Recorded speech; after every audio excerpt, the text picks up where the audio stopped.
טוב, את תמשיכי בזה. אני אמשיך. אנחנו נציץ עלייך מדי פעם, אנחנו נעבור גם לאורח הבא שלנו. אחת האוכלוסיות שסבלה... סליחה. תודה רבה, שרון גולד. בבקשה. אחת האוכלוסיות שסבלה ביותר מהמלחמה בדרום היא כמובן אוכלוסיית הקשישים. גם בנהריה ראינו כשנפל טיל כזה, נפל על... בית אבות.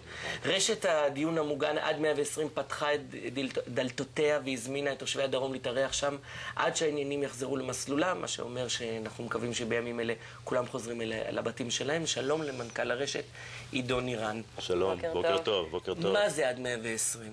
עד 120 זה בעצם הרשת שמנהלת מרכזי מגורים יוקרתיים לאוכלוסייה מבוגרת.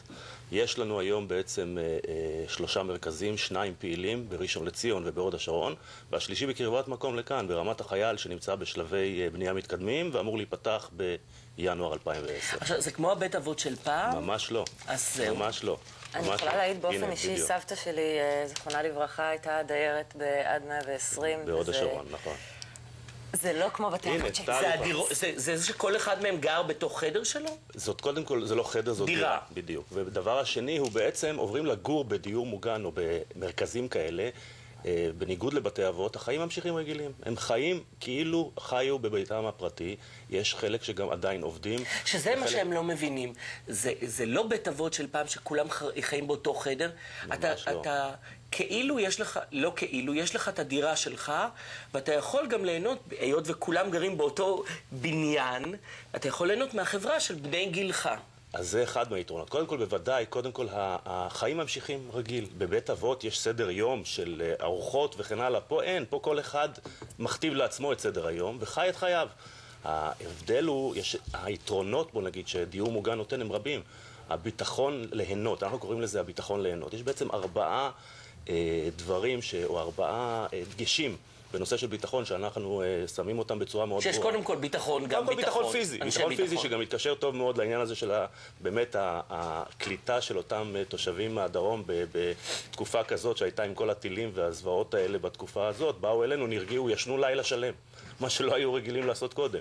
אבל מעבר, אז זה קודם כל הביטחון הפיזי. וביטחון רפואי. יפה. הביטחון הרפואי שיש 24 שעות ביממה, רופא, אחיות וכן הלאה, הדבר הזה הציל חיים. רופא גם 24 שעות? אצלנו, כן. אצלנו, בניגוד אולי לאחרים, אצלנו יש רופא גם 24 שעות. לא בכוננות, אלא הוא נמצא בבית.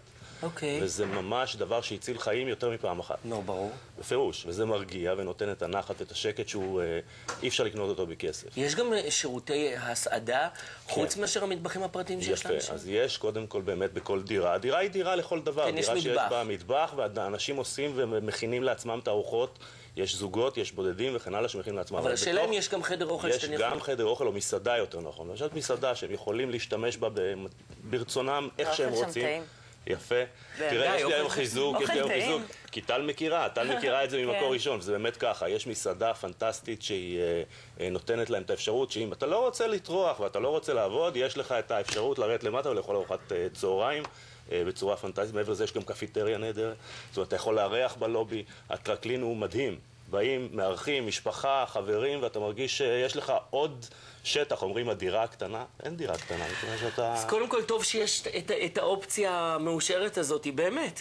גם לחברה, גם לביטחון, גם ביטחון רפואי, גם ביטחון... תודה רבה, עידו נירן. תודה, תודה לכם, תודה. תשוב אלינו לדבר. אחרי הפרסומות אנחנו נדבר על תופעת התרמילאים הישראלים שנפגעים משימוש בסמים. ננסה להבין מדוע ישראל מובילה בסטטיסטיקה העגומה הזאת ואיך מטפלים בתופעה, וגם נלמד איך